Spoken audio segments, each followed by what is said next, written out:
আল্লাহ তাকে ধ্বংস করে দেবে। আমার মনে হয় খবর তার কান পর্যন্ত পৌঁছে গেছে, কিন্তু তাকে আরেকজন বুদ্ধি দিচ্ছে। মাকসুদের পুত্র আল আসওয়াদ, সেও নাজরান করছিল, আর রোম এই মুহূর্তে তাদের পাশে গিয়ে দাঁড়িয়েছে, কারণ তারা হিজাজ দখল করতে চায়।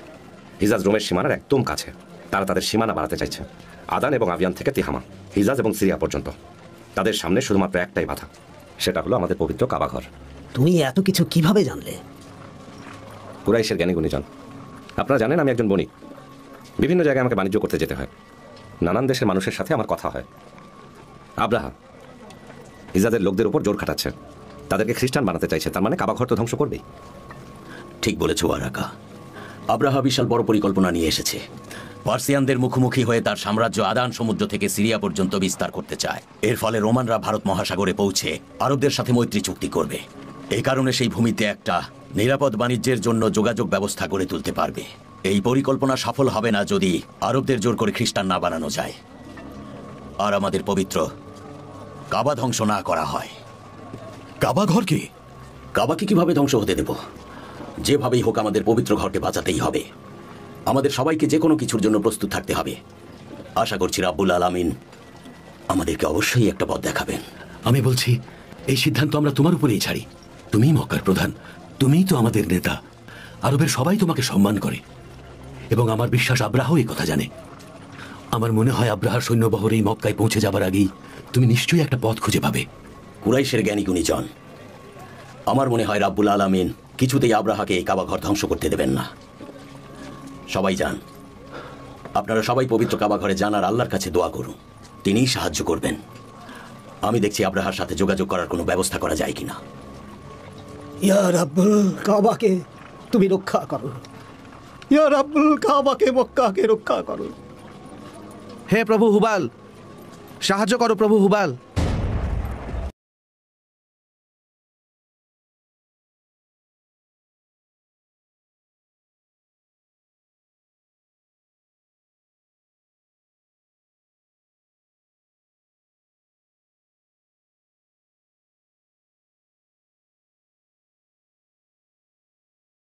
নিয়ে এসো, আর সাথে ওই নুফাইলকেও আনো। শোনো হুনাতা। বলুন মালিক। মক্কাতে পৌঁছতে আমাদের আর কতদিন সময় লাগবে? কয়েকদিনের মধ্যে উকাজে পৌঁছে যাব, তারপরেই আমরা নাখলায় পৌঁছে যাব। নাখলার পাশেই মক্কা। খুলে দাও এদেরকে। কেন ধরে এনেছেন? কি চান আপনি আমার কাছে? আমাকে বলো তো হিমায়রি, ওই পবিত্র ঘরের অনুসারীদের নিয়ে কি যেন বলছিলে আমাকে তুমি? তাদের ব্যাপারে আমি জানতে চাই। তারা ব্যবসা বাণিজ্য করে, যুদ্ধ করে না। তাদের ওই ভূমি পবিত্র, তাদের ভূমিতে তলোয়ারের ঝংকার নেই। ওখানে কোনো যুদ্ধ হয় না, সেখানে কোনো মারামারি হয় না। শুধুমাত্র নির্বোধরাই ওখানে যুদ্ধ করতে যায়। আর তাছাড়া অনেকদিন ধরেই আরবের উপর অনেকের নজর আছে। আর সমগ্র আরবের মধ্যে ওই জায়গাটি একটি বিশেষ জায়গা, ওখানে সবাই হজ করতে যায়। ওখানকার পুরুষেরা এবং নারীরা পাপ মুক্ত। কুরাইশ বংশের নারীকে কেউ কখনো বন্দী করতে পারে না। এক কথায় বললে পুরো আরবের মধ্যে ওরা সম্মানিত, কারণ পবিত্র কাবার দায়িত্ব ওদের। এটা কি সত্য নাকি হিমায়রি? আরবীয়রা ভাবে পৃথিবীর কোনো রাজাই কাবাকে আক্রমণ করে কখনো ধ্বংস করতে পারবে না, এমনকি আমিও না। আপনি ঠিকই শুনেছেন, এবং এর প্রমাণও আছে। লোহাই পুত্র আম্র, সে সিরিয়া থেকে মূর্তি এনে কাবার ভেতরে রেখেছিল। তার মধ্যে হুবাল নামে একটি মূর্তিও ছিল। সে কাবার ভেতর মূর্তিটা রাখলো এবং ধ্যান করতে শুরু করলো। অনেকে বলে ইব্রাহিমের ধর্মের সাথে এর কোনো সম্পর্ক নেই। এই কথা সবাই জানার পর জুরহুম নামে তার পুরো গোত্রকে মক্কা থেকে বের করে দেওয়া হয়। আরবীয়দের আরেকটা কাহিনী আছে। আসাদ আবু কারিব নামে এক রাজা, যে কাবাকে ধ্বংস করতে চেয়েছিল, আল্লাহ নিজে তাকে থামিয়েছেন। আর তার সাথে খুব অদ্ভুত ঘটনা ঘটে।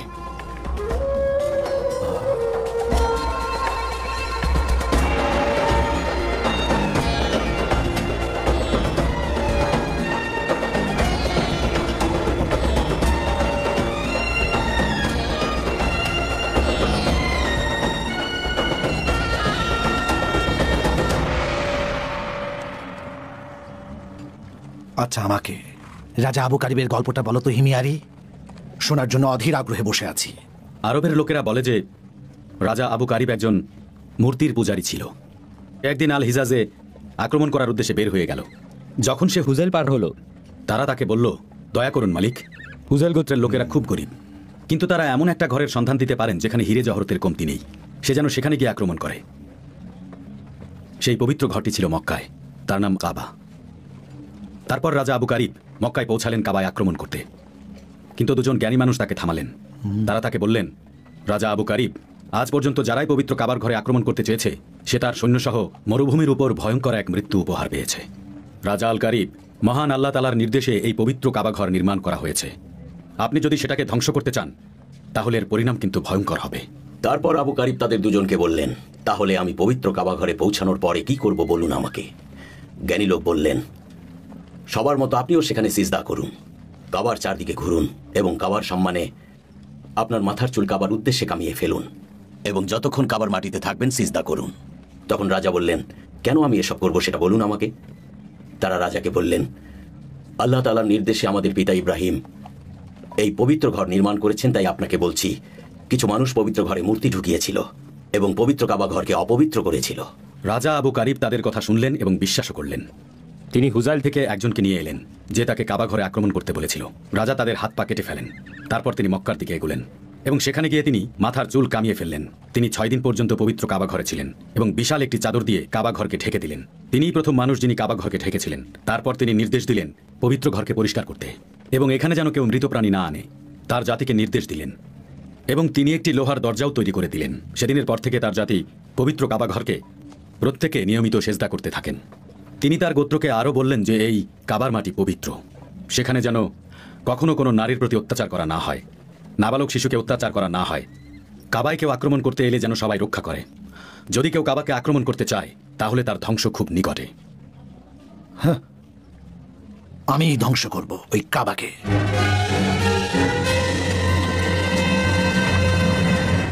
আমি খুব তাড়াতাড়ি এর শেষ দেখতে পাচ্ছি। আপনি কি চান বলুন আমাদের, ইবনে হাইবান? উনি সিরিয়া থেকে এসেছেন। উনি একজন বিশিষ্ট ব্যক্তি। উনি যদি পানি চেয়ে হাত তোলেন অঝরে বৃষ্টি হয়। ও জিউসের অনুসারী, হে কুরাইশ, আন্নাদির আর কোয়াইনুকার বংশধর, যখন আমি সিরিয়া থেকে তোমাদের মাঝে এসেছিলাম তখন কিভাবে ছিলাম বলো? আপনি সবসময় সৎ ছিলেন। আপনার প্রার্থনাতেই এই শুকনো মরুভূমিতে বৃষ্টি হতো। আমার কাছে বোকা সেজো না। আমি তোমাদের সামনে এই জন্যই এখন কথা বলছি, কারণ আমি জানি খুব শীঘ্রই আমার মৃত্যু হতে চলেছে। কি মনে হয় তোমাদের, কেন আমি সিরিয়া ছেড়ে তোমাদের মাঝে এসেছি, যেখানে সারাবার খাবারের লহর বইত? সেই আরামের জায়গা ছেড়ে আমি ইয়াত্রিবের এই শুকনো মরুভূমিতে কেন পড়ে আছি?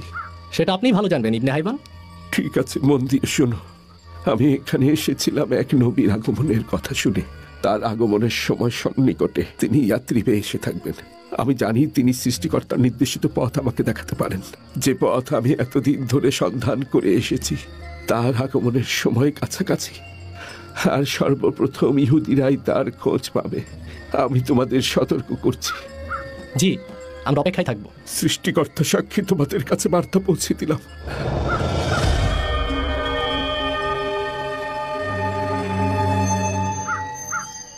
আমরা ইবনে হাইবানের শেষ কথাগুলো মনে রাখবো।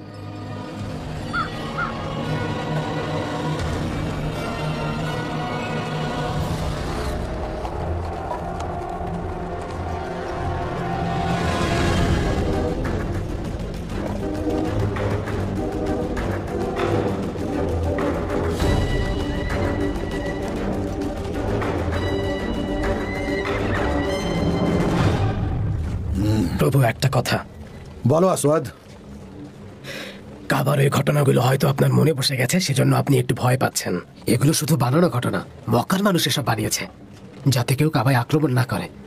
এটা একটা সাধারণ ঘর, আর কিছুই না। তুমি একটা আহাম্মক, বুঝেছ আসওয়াদ? জি প্রভু। তুমি কি জানো না আসওয়াদ, একজন রাজা সৈন্য সহ ইয়েমেন পর্যন্ত এসে, বিশেষ করে সেই রাজা যদি আব্রাহা হয়, এসব কান কথা আর বানানো গল্পে কখনো ভয় পাবে না। আমি এখানে এসেছি কাবাকে ধ্বংস করতে, এবং আরবীয়দের আমি জোর করব আমাদের গির্জায় যেতে, যাতে আমার ভূমি আরবের সবচেয়ে জাঁকজমক জায়গা হয়।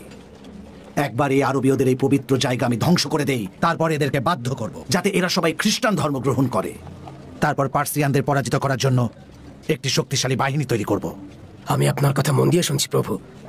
আমার সৈন্যদের প্রস্তুত করেছি শুধু সেই দিনের অপেক্ষায়। মক্কায় গিয়ে ওই কাবা ঘরকে আক্রমণ করব বলে ওদেরকে পরাজিত করব। ওদের যত সম্পদ আছে সব নিয়ে নেব। আপনার হুকুমের অপেক্ষায় আছে। আমাকে কেউ থামাতে পারবে না। আরবীয়দের খ্রিস্টান ধর্মে আনতে পারলে আমার চেয়ে বেশি খুশি আর গর্বিত মনে হয় আর কেউ হবে না। যখন আমরা ওই কাবা ঘরকে ধ্বংস করব, এক সময় মানুষ কাবাকে ভুলে যাবে, কেউ আর কাবার কথা বলবে না। তখন খ্রিস্টান ধর্ম গ্রহণ করা ছাড়া তাদের কোনো উপায় থাকবে না। তারা বাধ্য হবে আমার ওই গির্জায় যেতে। তোমাকে একটা কথা বলি আসওয়াদ, শুধুমাত্র ধর্মই পারে একজন রাজা আর তার প্রজাকে এক সুতোয় বেঁধে রাখতে। তাই তারা খ্রিস্টান ধর্ম গ্রহণ করলে এমনিতেই আমার অধীনে চলে আসবে। আরেকটা কথা বলি আসওয়াদ, যখন আমরা ইহুদিদের ইয়েমেন থেকে বের করে দিতে পারবো আর নামাজের ইহুদিদের মেরে ফেলবো, তখন আমরা ইয়েমেনদের প্রতিরোধ দুর্গ ধ্বংস করে দিতে পারবো। আর একবার আমরা যদি ওই কাবা ঘর ধ্বংস করতে পারি, একবার শুধু ওই মক্কার মানুষদের হাতে নিতে পারি, তাহলে এই পুরো আরব আমাদের হাতের মুঠোয় চলে আসবে। তুমি নিশ্চিন্ত থাকো। আমি এত বড় সৈন্যবহর নিয়ে এসেছি ভয় পেয়ে ফিরে যাওয়ার জন্য নয়। আমি জিতবই আসওয়াদ, এটাই আমার সিদ্ধান্ত। পৃথিবীর কেউ আমাকে আমার উদ্দেশ্য থেকে সরাতে পারবে না। অনেক বড় পরিকল্পনা করে এসেছি আমি খ্রিস্টান ধর্মের জন্য, আমার জাতি আর গোত্রের জন্য। আমি খ্রিস্টান ধর্মের জন্যই এত কিছু করেছি। আরবেও আমি রাজত্ব করব। কিন্তু তোমার এই আব্রাহার চিন্তা সম্পর্কে কোনো ধারণাও নেই। আমি একবার যেটা সিদ্ধান্ত নেই সেটা করেই ছাড়ি। একবার বলেছি ওই কাবা আমি ধ্বংস করব। কিনানার মানুষগুলো আমাদের সাথে যা করেছে তার প্রতিশোধ নেব। আরেকটা ব্যাপার, ওই হুজাইল, যাকে আমি নিজে একবার আরবের রাজা বানাতে চেয়েছিলাম, তাকে কিনানার লোকেরা খুন করেছে। এখন ওই কিনানার লোকেরা হাড়ে হাড়ে টের পাবে যে কার সাথে শত্রুতা করেছে তারা। আচ্ছা, এই মক্কার প্রধান এখন কে? আছে একজন, তার নাম আব্দুল মুত্তালিব। কেউ তার কথার বিরুদ্ধে যায় না। আমার তাকে এখানে চাই আসওয়াদ। জয় প্রভু। শোনো, খুবই ভালো বলেছ আবু রিগাল। আমি তোমাকে পছন্দ করেছি। তুমিও আমার মতো কাবাকে পছন্দ করো না। আমি কাবাকে এবং মক্কার মানুষকে একেবারেই পছন্দ করি না। তারা তাদের আরবের বুকে খোদা মনে করেন। তারা এই স্থানের বিন্দু মাত্র যোগ্যতা রাখেন না। মানুষের বানানো দুটো হাত ছাড়া সত্যিকার অর্থে আর কোনো ক্ষমতাই ছিল না। হে মহামান্য বাদশা, আপনি আপনার সেনাদল নিয়ে আল মুগ্গামিসের কাছে যান। এটি একটি বড় উঁচু পাহাড় যা মক্কা থেকে অল্প একটু দূরেই অবস্থিত মহামান্য। সেখান থেকে আপনি কাবা ধ্বংসের সকল কার্যকলাপ আনন্দের সাথেই দেখতে পারবেন। মক্কা আক্রমণ করার জন্য তুমি তো দেখছি অস্থির হয়ে আছো আবু রিগাল। মহামান্য বাদশা, যখন আমি আপনার কাবা ধ্বংসের ইচ্ছার কথা জানতে পেরেছি, তখন থেকে আমার একমাত্র লক্ষ্যই হলো আপনাকে খুশি করা। তুমি আমার মর্যাদা রেখেছো। তুমি এভাবে কাজ করলে পুরস্কৃত হবে। মহামান্য বাদশা, আমি আপনাকে বলবো দ্রুত করতে। সূর্য শক্তিশালী হয়ে যাবার পূর্বেই যা করার করতে হবে। সেখানে যেতে হবে মক্কার পাহাড়ের পাথরগুলো গলিত লোহা হবার পূর্বেই। যখন তিনি মুহাম্মদ সাল্লাল্লাহু আলাইহি ওয়াসাল্লামকে গর্ভে ধারণ করেছিলেন, তখন একটি কণ্ঠ তাকে বলেছিল, হে আমিনা, তুমি এমন একজনকে গর্ভে লালন করছো যিনি একসময় সারা পৃথিবীর নেতা হবেন। তিনি যখন ভূমিষ্ঠ হবেন, তখন তিনি আল্লাহর প্রশংসাবাণী সারা পৃথিবীতে ছড়িয়ে দেবেন। তিনি শয়তানি দৃষ্টির ঊর্ধ্বে। তুমি তার নাম রেখো মুহাম্মদ। তারারা পর্যন্ত সাক্ষী দিচ্ছিল মুহাম্মদ। এখানে হজ করার জন্য সকল হজ যাত্রীদের খাবার ও পানির ব্যবস্থা কুরাইশদের সম্পদ থেকেই দিতে হবে। ফাতিমা। জি বলুন আবু তালিব। আমিনা ও তার সন্তান মুহাম্মদ কেমন আছে বলো তো? থুয়াবা তাকে খাওয়াচ্ছে, আর বারাকা মুহাম্মদের যত্ন নিতে আমিনাকে সাহায্য করছে। বারাকা যেন তার ছোট্ট একটা মা, আর বারাকা সবসময় তো। মহান আল্লাহ তাআলা আরো বলেন, হে বনি আদম, প্রত্যেক সালাতের সময় তোমরা সুন্দর পোশাক গ্রহণ করো আর খাও এবং পান করো, কিন্তু অপচয় করো না। নিশ্চয়ই তিনি অপচয়কারীদেরকে পছন্দ করেন না। যেসব সৌন্দর্য শোভামণ্ডিত বস্তু ও পবিত্র জীবিকা তিনি তাঁর বান্দাদের জন্য সৃষ্টি করেছেন, কে তা হারাম করল বলো? সেসব হচ্ছে ইমানদারদের জন্য দুনিয়ার জীবনে, বিশেষত কিয়ামতের দিনে। এভাবে আমি জ্ঞানী সম্প্রদায়ের জন্য নিদর্শন সমূহ বিশদভাবে বিবৃত করি। এই বকরিটার কি হয়েছে হালিমা? এক ফোঁটা দুধ আসছে না। কি বলো? তাহলে আমরা কিভাবে মক্কায় পৌঁছাবো? আমাদের কাছে উটে স্বল্প পরিমাণ দুধ আছে, এদিকে আমাদের গাধাটাও তো ঠিকমতো হাঁটতে পারে না। এখন যদি আমাদের বাচ্চারা ক্ষুধার্ত হয়ে পড়ে, তাহলে কোথা থেকে আর কিভাবে আমরা খাবার এনে দেবো? কি করব এখন হারিস? কি করব বলুন? এই অভাব বছরের পর বছর আমাদের শীর্ণকায়ের ক্ষুধার্ত করে। এক ফোঁটা দুধ নেই। দুর্ভিক্ষ প্রতিদিন আমাদের ভূমিকে গ্রাস করছে। এই মরুভূমিতে ক্ষুধা যে কত ভয়ঙ্কর হারিস। মক্কায় যাওয়ার জন্য সব ধরনের প্রস্তুতি শেষ। বনিসাদ গোত্রের মহিলারাও সবাই যাওয়ার জন্য প্রস্তুত আছে। হ্যাঁ, যদি আমরা সেখানে গিয়ে কুরাইশ বংশের কোনো ধনীর সন্তান দুগ্ধ প্রসবের জন্য পাই, তাহলে এই বছরটা মনে হয় নিরাপদে চলতে। আশা করছি কাবার মালিক নিশ্চয়ই আমাদেরকে মক্কার এমন শিশুর দায়িত্ব দেবেন, যার মাধ্যমে এই কঠিন সময়ে আমাদের সুখ ফিরে আসতে পারে। কি বলো তুমি? হে কাবার মালিক, পথ দেখাও। শোনো ফাতেমা, আমার নাতি মুহাম্মদ তোমার পুত্র আব্দুল্লাহর ছেলে। আর হালা, তুমি আর আমিনা জোহরা বংশ থেকে এসেছো। কাবার মালিকের দোহাই তোমরা মুহাম্মদকে দেখে রেখো। আহারে, আমার ছেলে আব্দুল্লাহ মাত্র 26 বছর বয়সে চলে গেল। আমার নাতি মুহাম্মদ জন্মের আগে ইয়েতিম হয়ে গেল। বাবার মুখ আর দেখতে পেল না। আমার খুব কষ্ট হয় তার জন্য। না জানি কত কষ্টে আছে। স্বামী আব্দুল্লাহর সাথে 1 বছরও সংসার পেল না, এখনো সে একজন যুবতী মেয়ে। কোনো ধাত্রী পাওয়া যায়নি। মোহাম্মদকে নিয়ে আমার ভয় হয়। এখনো খুঁজে পাইনি। সাধারণত এই সময় তারা আসে। একজন ধাত্রী খুঁজে বের করব। যখন তারা মক্কার দিকে আসবে তখন মোহাম্মদকে তাদের দায়িত্বে দিয়ে দেব। অনেক শুকরিয়া হারিসের আব্বা, আপনি আপনার নাতির প্রতি অনেক যত্নবান। আব্দুল্লাহ, যেদিন মোহাম্মদের জন্ম হলো সেদিন থেকেই ওর প্রতি আমার অন্যরকম মমতা কাজ করছে। পুরো হাসিম গোত্রের মধ্যেই রহমত ছড়িয়ে পড়েছে।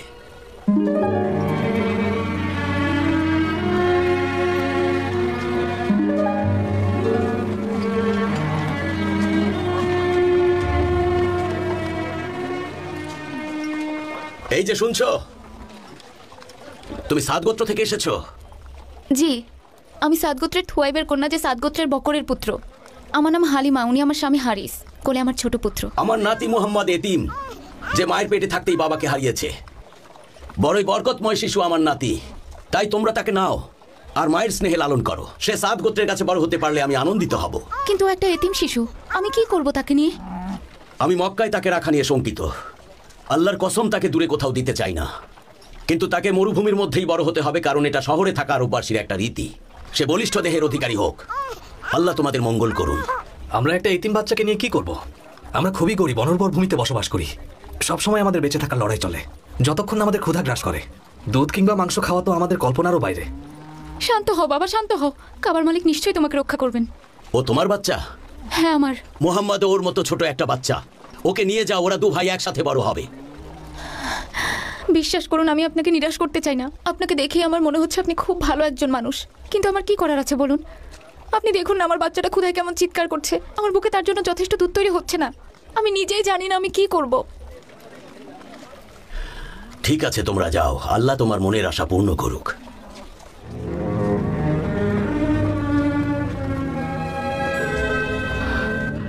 আমার বাচ্চাটা। এতিম হওয়াটা একটা শিশুর জন্য অভিশাপের মতো।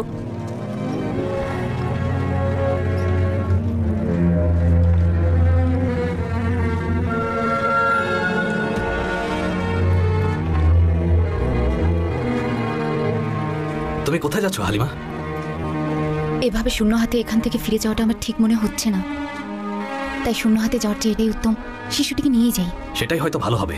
কে জানে, আল্লাহ হয়তো এর চেয়ে বড় প্রতিদান দেবেন। আপনি অপেক্ষা করুন, আমি তার মার কাছে গিয়ে তাকে নিয়ে আসবো। বাচ্চাদের দেখাশোনা করতে সাইমা আমাকে সাহায্য করতে পারবে। সে সাত গোত্রের মধ্যে বেড়ে উঠবে। তাড়াতাড়ি যাও হালিমা, আমি এখানেই অপেক্ষা করছি।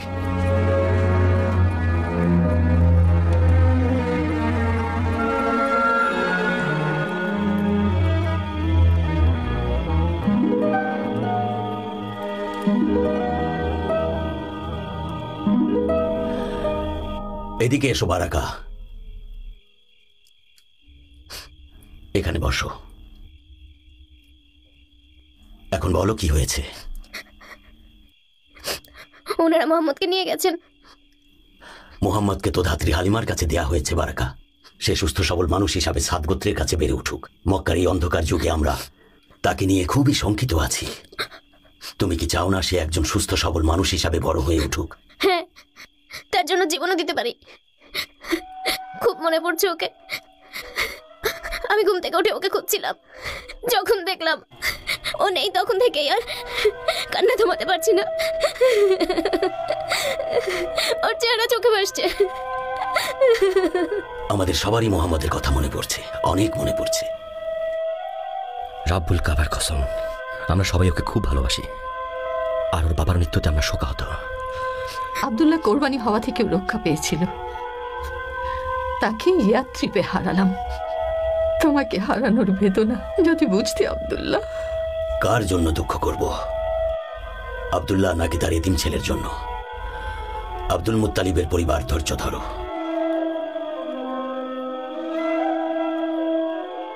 বিশ্বাস করো উম্মে ইকরাম, আমি একটা কারণেই শিশুটাকে নিয়ে এসেছি। সে এতিম, তাকে কেউ নিচ্ছিল না। আমি তাকে নিয়ে ফেরার উদ্দেশ্যে রওনা হলাম।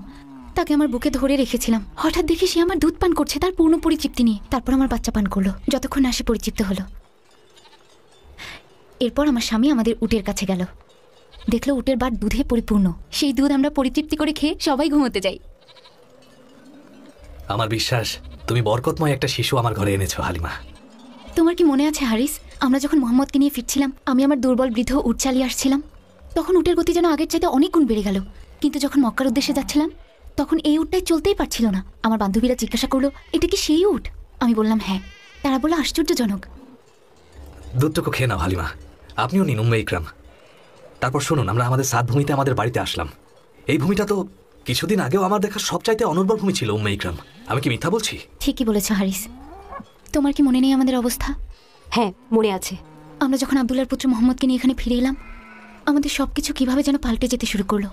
আমার গবাদি পশুগুলোকে ছেলেদের সাথে মাঠে ঘাস খেতে পাঠাই, ফিরে আসে দুধে পরিপূর্ণ হয়ে। আমরা সবাই পরিচিতি নিয়ে পান করি। যেখানে সাদগোত্রের অন্য কেউ এক ফোঁটাও দুধ পাচ্ছে না, তারা তাদের রাখালদের কি বলে জানো? তোমরা যাও, অনুসরণ করে দেখো হালিমার পুত্ররা কোথায় পশু চড়ায়। মোহাম্মদ আমাদের জন্য সৌভাগ্য এনেছে। ও এখন কোথায়? ও ভাইদের সাথে পশু চড়াতে গিয়েছে। মাত্র 2 বছর বয়স, অথচ দুধ ছাড়িয়ে দিয়েছি। এই বাচ্চাটা আমাদের কাছে আমানতের মতো হালিমা। ওকে ওর পরিবারের কাছে ফিরিয়ে দেওয়ার সময় চলে এসেছে। হ্যাঁ আমি জানি হারিস, কিন্তু আমি যে ওকে ছাড়া থাকতে পারবো না। ওর মা আমিনা যদি আরো 2টা বছর আমাদের কাছে ওকে রাখার অনুমতি দিতেন। আমি নিজেও চাই ও আমাদের সাথে থাকুক, কিন্তু যেটা নিয়ম সেটা তো আমাদের মানতেই হবে, তাই না? আব্বা, ভাই মোহাম্মদকে নিয়ে কি বললে? আমরা ওকে ওর পরিবারের কাছে ফিরিয়ে দেব। আমি জানিও চলে গেলে ওর ভাই বোনেরা কত কষ্ট পাবে, বিশেষ করে ওর বোন সাইমা। সাইমা মোহাম্মদকে অনেক বেশি ভালোবাসে। بدت مخايل فضله نام اليتيم واليتم رزق بعضه وذكاء زانت كف الخلق العظيم شمائل يقرى بهن ويولع الكرماء يقرى بهن ويولع الكرماء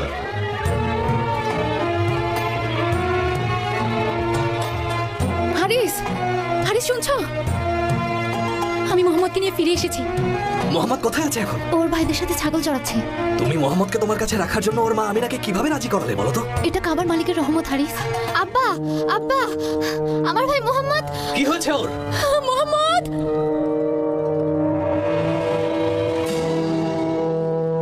তোমার কাছে যাব ভাবছি, আর তুমিই আমার কাছে চলে এসেছো। বসো।